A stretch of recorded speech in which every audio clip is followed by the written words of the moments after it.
day, people. My name is Nehemiah. So welcome to the Nehemiahs. So today we are speaking to one of my favorite people, Brian Kanyemba. We are talking about his life. We are getting to know him much better, and he's telling us his inside scoop about his life and his work that he does. And as the Nehemiahs with our crew, we come here. We are about to capture every information, everything that he tells us. Mr. Brian Kanyemba, how are you doing? Thank you so much, Mia. Hi everyone. Hi everyone at home.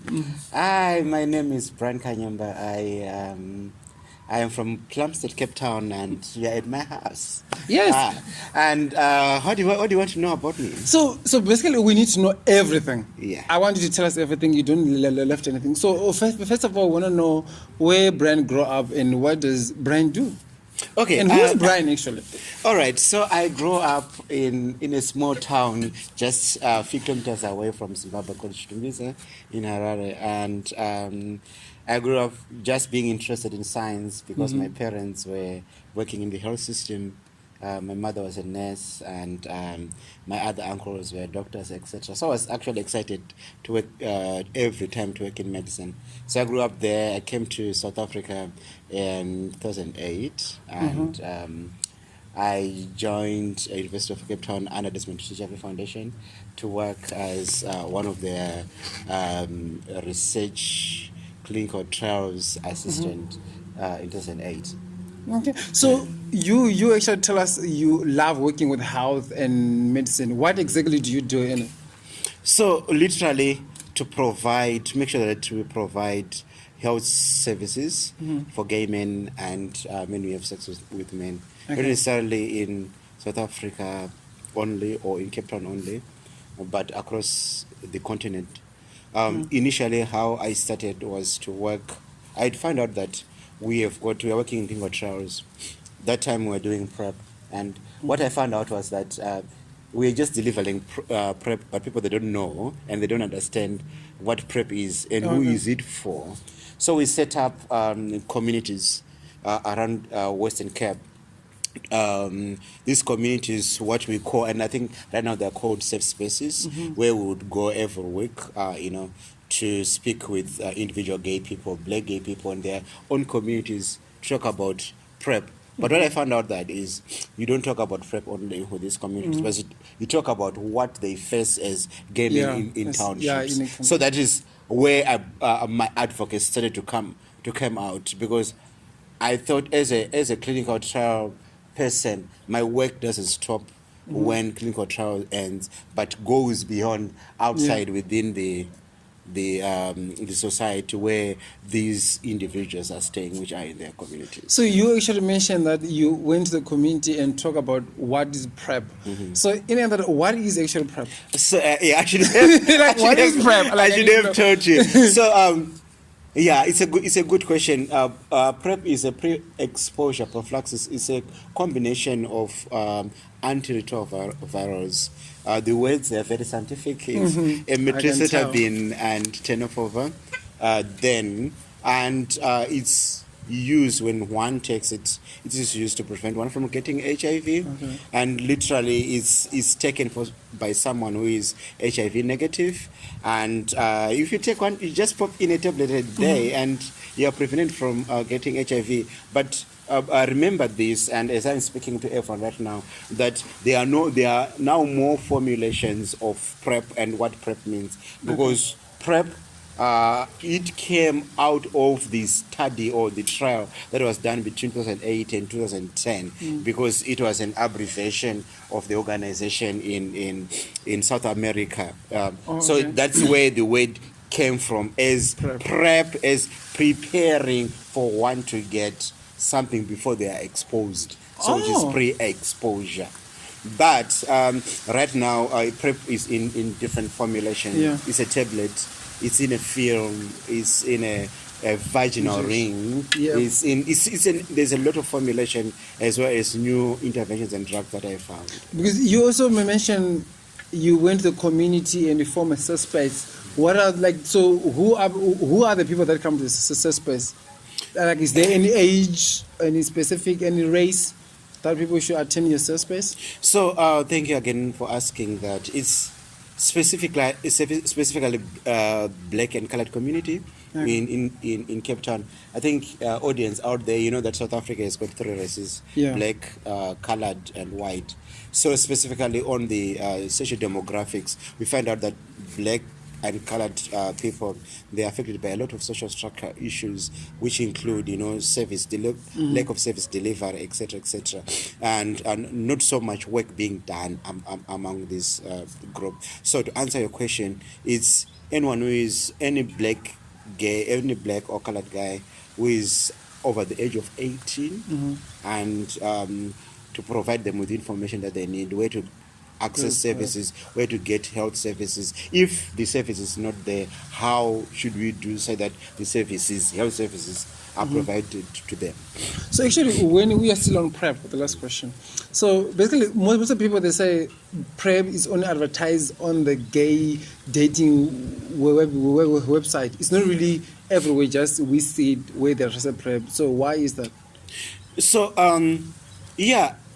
just with HIV some years ago, the people who fought for drugs or who started to really talk about HIV were gay men, and and similarly, this is the trend that we've been seeing coming into PrEP. Yeah. And but I just want to correct one thing: PrEP is not only for gay men; it's for everyone who is HIV negative and who would want to be on PrEP or who find themselves to be exposed to HIV. So it's specifically for everyone. So when you say exposed, which means with a HIV positive partner or a partner which you don't know their status? Yeah, someone that you don't know their status is. You know, we are living in countries like South Africa where everyone is healthy, whether you see them by the naked eye. So we wouldn't know is one positive or not. So PrEP will come into that area.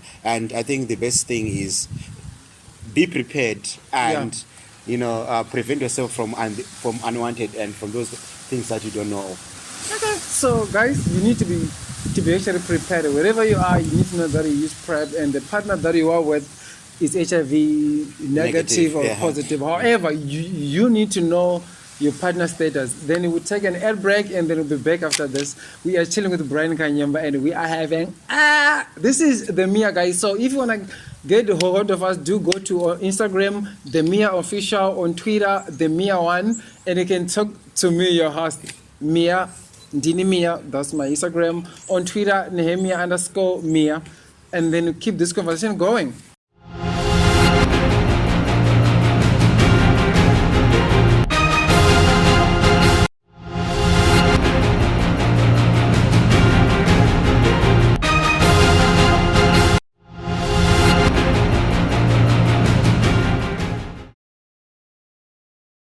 Guys, we're back again. We are still sitting with Brian Kanyemba. We're talking PrEP, we're talking gay sex, and like as he said before, that PrEP is not only for MSM, for gay people or men who have sex with men. It's everybody for everybody because it's on a vaginal ring. It's also in form of injection, right? Like there's so many ways people can access to PrEP, but you need to ask your doctor, your counselor, to how to get it. So now we talked about PrEP and other things. So what exactly do you do? Okay, so I'm an advocate, and my job is to provide medicines, which include treatment and prevention, to those who cannot find them. Where advocates come into being is drugs are readily available, but they are not available to the communities. So my job is to make sure that those drugs, being it treatment, being it prevention, is readily available to the communities where they need them. So what is an advocate? An advocate is someone who literally pushes, knocks, talks, doesn't stop. Yeah. Until an intervention or a prevention intervention is available to those communities.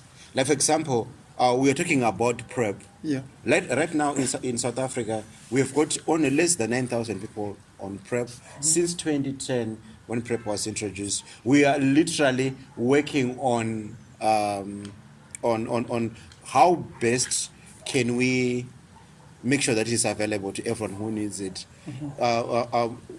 Some years ago, when we did a research, found how many people still need treatment. More than 20 million still need treatment, Okay. But how can more than 10 million still need treatment, and the rest of the population is still HIV negative. We need to make sure that we maintain those people to be on either being negative and those who are positive to be on treatment. So how does that go into the health systems are overwhelmed, the governments are overwhelmed, the nurses, we don't have enough doctors, we don't have enough nurses, but they are there somewhere. So my job is to make sure that I meet all of those corners and provide make sure that the treatment is provided. Okay. So you mentioned a while back that you started 2012, is that correct, right? 2010. 2010. So from 2010, from where you are right now, do you feel like you have met all your goals that you wanted to meet? That's a good question. Goals are really. What do you mean by goals? I mean, with the research, from the research spaces, from spreading crap. So as an individual, yes, I have made my goals. I mean, I started being a research counselor until I headed the research department, and I started working just within the communities in Khayelitsha, Bekweni, etc. But now I'm working across the world, across Africa, and I'm safely to say that I'm responsible for more than 30 countries, which is such an achievement.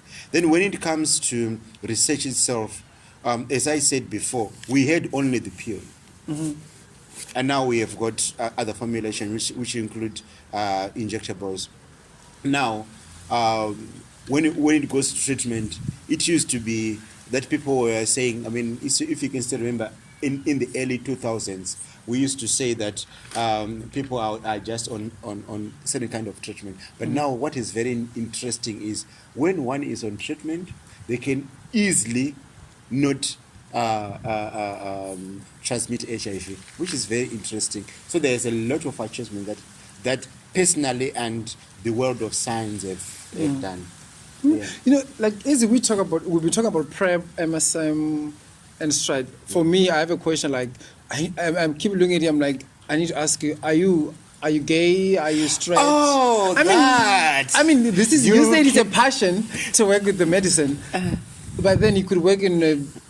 I could go and work with child maternity, right? Yeah.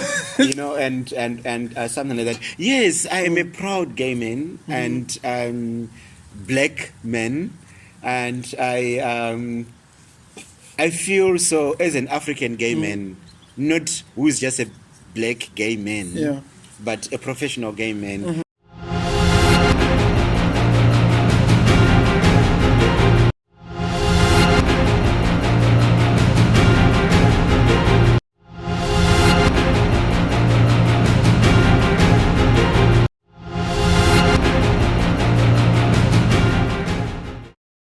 Thank you guys, we are back again with Brian Kanyemba. So we're talking parenting and we're talking working as a career-driven man, a father.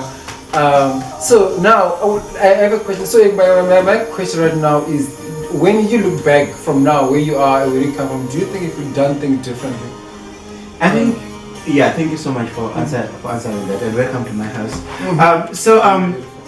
I think I could have done a lot, and as I said, as a black gay man, there are a lot of opportunities that are still out there that I could have done, and like example, we still don't have treatment everywhere, and we still don't have some other countries that still criminalize gay men, like in the country of birth, which is Zimbabwe, and I wish if I had come earlier and younger back in Zimbabwe, I would have used my expertise that I have right now. And again, I think one of the main things is I am working on the global level, but I haven't contributed to my country.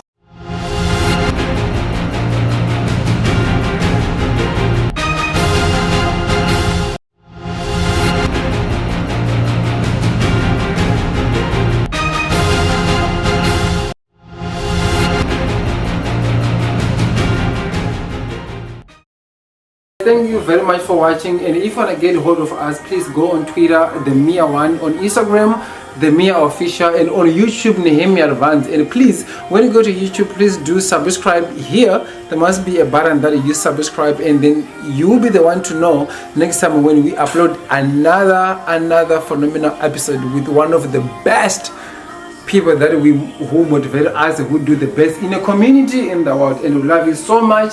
My name is Nehemiah Vance, and I am your host today's show, and this is Brian Kanyemba, the one, the handsome one. Hashtag beard is trending. Thank you very much for coming.